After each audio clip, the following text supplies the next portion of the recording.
Des del grup municipal de Compromís per Crevillent hem presentat una moció contra la pobresa infantil a la nostra localitat.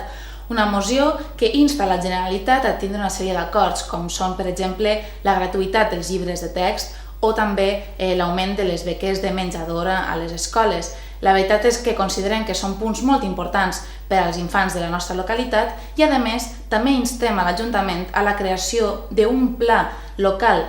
d'ocupació jove per tal de donar treball als nostres joves i poder fer que se desenvolupen les seves vides de manera normal i com s'està fent fins ara, i també un pla local d'adolescència i infantesa on hi hagi una interactuació entre els propis infants, els propis adolescents i l'Ajuntament, on entre tots concretem quines són les mesures que volem per a la nostra localitat. Per tant, entenem que és una moció que ha de ser aprovada en el proper